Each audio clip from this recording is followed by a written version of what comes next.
I'm not going to make every last little thing you do be a crisis-ridden role.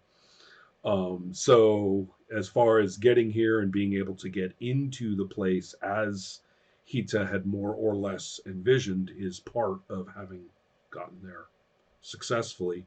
However, to the characters, they don't know that they don't need a role, so it is a difficult and arduous, number of hours of actually orienting to this new place and deciding where to temporarily set up, which ordinarily you wouldn't have to because the whole pod would have landed and served as a base of operations. You don't have that now. So a whole lot of um, improvisation, is necessary. The the main issue is simply to get out of this weather before another catastrophic, atmospheric disturbance comes along and obliterates you. So that you can do that does seem viable um, as part of last session's roles, and it brings us to um, first to clarify a few things about more characters. There are other hatchlings besides our own beloved Hatch. They so far have been sort of a noise making collective in play, but similar individuals or people, similarly to Hatch, some distinctive individuals um, are starting to emerge, are starting to appear or be recognizable. Um, and at least two of them have put on significant mass from when they were first hatched.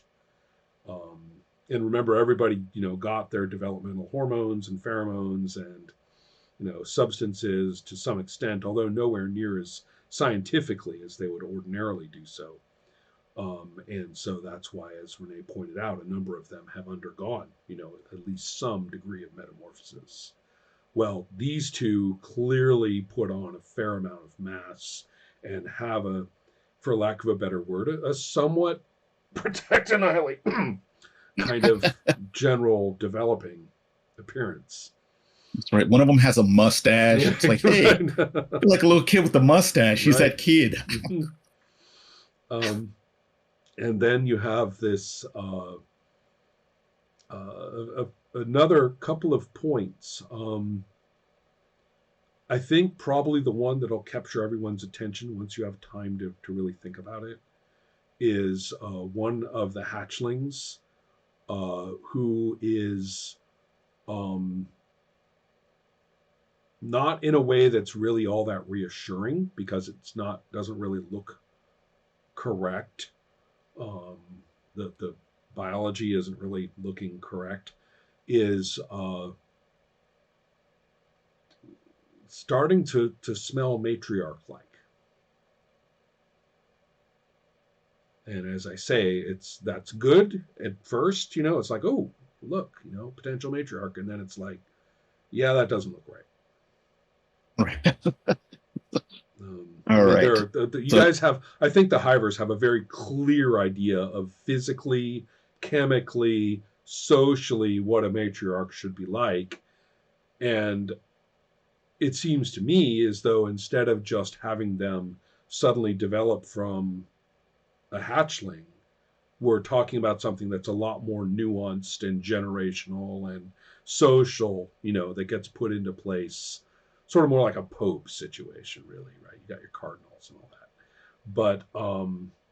but this, so this is a little odd. This is like, well, this is a mhm. good thing. So the way I see it too, I mean, so Helma, where are you going for those caves that I talked about? As that seems the what immediate environment were you thinking of? I'm probably If the caves are anything like what you described, I'll go further in and see if there are any environments that will enable us um, to cultivate, Mm-hmm. to be able to produce food for ourselves. If there are any things that may be eatable already, or that can be transferred into something eatable. So I probably wouldn't go on my own. If there are any other hiver around with appropriate knowledge, Okay, well, they should accompany me. right. I think that seems like a good idea. The almost every hiver present has to adjust their training a bit. So it's not as though you have hivers that know nothing about that, but I'm not sure there's sort of a dedicated. Um, it seems like a skill that would be along at least in a few individuals. So sure, I think that that's probably fine. But what I was thinking of is trying to get an idea of the physical layout of this immediate area where most of the hatchlings are. And if that's in the caves, not too deep into the caves, because who knows what's there really, right? Yes. But the So but this is basically behind the entrance, right, far enough away that the weather right, doesn't really hit them, but and close enough. and given the kind of arrangement, there are lots of different crevices and shelves and hollows and things like that scattered through this whole region. And I'm going to say that the hatchlings know a good thing when they see it, and they wriggle into, little spots, right? Little crevices and under boulders and stuff like that. Hmm. That they kind of wedge themselves in wherever they can. And this one kind of matriarch looking one um, has, unlike those, has planted itself or herself perhaps into the more of a central space in front of all these little crevices where the hatchlings have gone. So think of sort of a little elevated rock ledge, and that's where this hatchling is kind of plopped. So all the others, have their little antenna, sticking out and stuff like that. Mhm. Various other places. Um, just as going by what Jerry wrote for the Hivers, in the proper sequence of events, there would be a number of patriarchs who are subordinate um, but active social, you know, an active social presence. So there are no such indicators as yet of any such individuals. Um, I guess with a new colony, that it would make the most sense that you've got your starting matriarch, and then the patriarchs would kind of grow into their proper roles over time as that particular colony adapts into its area. Or, in historically speaking, mulches everything and makes it the way they want. That's right. But here, it's a little tricky. If you mulch everything here, then you starve to death. So, or get destroyed. So, okay, let's. I was just trying to get a little bit of the physicality of where the different hatchlings and so forth are, while Hita goes with some of the specialists, sort of poke about and get a better idea of what could be found for food and related things. Jerry, where does that leave your character in terms of what you're doing? Um, Well, what I wanted to do was find essentially, I guess, the department heads of the particular department. So, like, hey, you're the top worker. mm-hmm, I'm gonna need the top. Just get everyone together to have a conference, and basically just speak and tell them this is something I learned.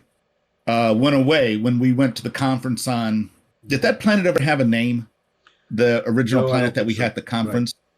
Okay, like on Conference Planet, where all the different leaders would sit and talk. We should do that here so that we can better prepare the colony. You'll Since get our roles are different. You'll get a lot of pushback on two bases. One, listen, thank you so much for annihilating the thing that attacked us. That was good protection. Thank you very much. Why are you talking now? Ooh, and then okay. the other, and then on the related point is, weren't you supposed to be retiring? Weren't you? weren't you supposed to? What are those guns doing? I mean, what That's aren't right. you supposed? Aren't you supposed to be? Fat old grandpa now. So you're kind of getting it from both ends, from all of the Fair enough. department heads, of which you are Right. not. Ooh. Ooh. Fair enough. I'll say you are correct. In a normal situation, I would not have to be here. I would be given my orders, food to annihilate, and then I'll just kind of casually point a gun at one of the naysayers and who to protect. However, we must adapt to this new situation. We can dictate down. We can take roles, and since I have all the guns, I can dictate down. Or we can all, as a body, make the decisions that are best for the colony. Yes, Helma. I'm halfway out of the place. But in case I hear somebody say, I have the gun in this environment, let's say I'm just turning around and look at him. Right. But there's a couple of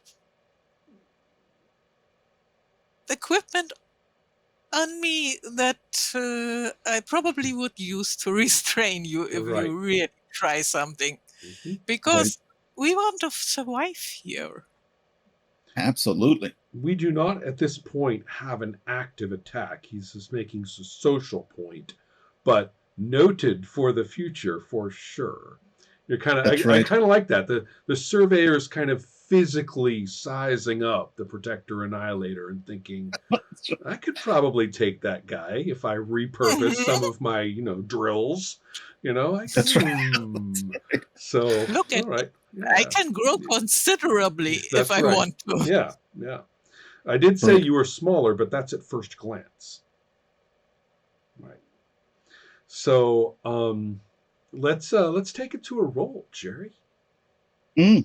Ready? This is a matter of social organization that will set some context. Okay. I have my Hivers age allows him his nuanced understanding. I was wondering if you were going to use that or your weaponry. Well, I thought about, I could. I mean, the weaponry one would definitely give me a better roll. So it's your choice. Right. I'm going to use my +1 as opposed to the +3 because he's not a dictator. He's not a tyrant. He is, he is literally, he's like, hey, we need to do this. I like this. Your choice of trait tells us which one of those, like whether you really meant it, basically. Yeah, it's like, I want to, I understand that my role is to protect, annihilate, but, we need to work together. Nuanced understanding. Right. Yes, exactly. I'm starting with 2 dice because it's kind of in between. And then that's a +1. So that's 3 dice plus any dice from your pool that you would like. And I'm going to use 2 of my own.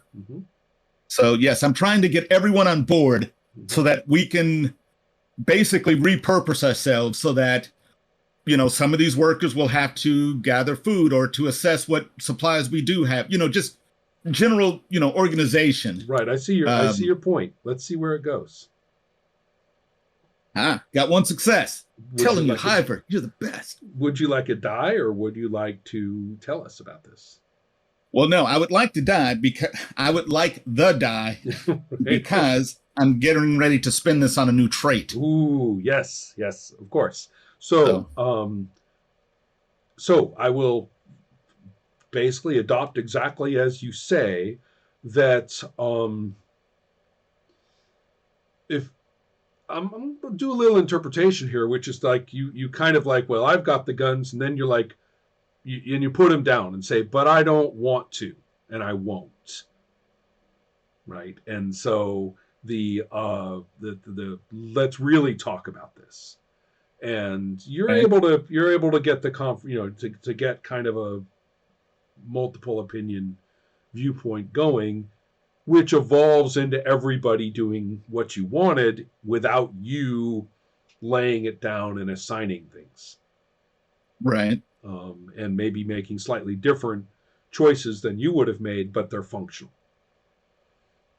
So it to perhaps to what Hita sees is that it does turn into a much different interaction than these people being threatened by the tough guy. Um, so so that's happened. Okay, that lets me know a lot about what the life will be like for a while from now and for a while, and that's good. Um, so Renee, Helma, you want to talk to me a little bit too before I come in with my nefarious possibilities? You could start a little bit less nefarious and tell me what we'll find if we Right. continue a little bit down Okay. that path I was starting down when Yes. somebody Yes. tried to blow up the cave behind me Okay. or So. threatened, Mm-hmm. because I'm down there now and I'm trying to find a. Well, I think that I'm working with your successful survey in that uh, there are organic materials here and perhaps some wildlife. The real problem is chemical compatibility. They will require processing, technological processing, extraction of certain. Basically, you found a bunch of artichokes. If we eat the artichokes, we die. If we try to cook the artichokes and eat the artichokes, then we choke to death on all their little spines. So these things are edible after a considerable amount of processing.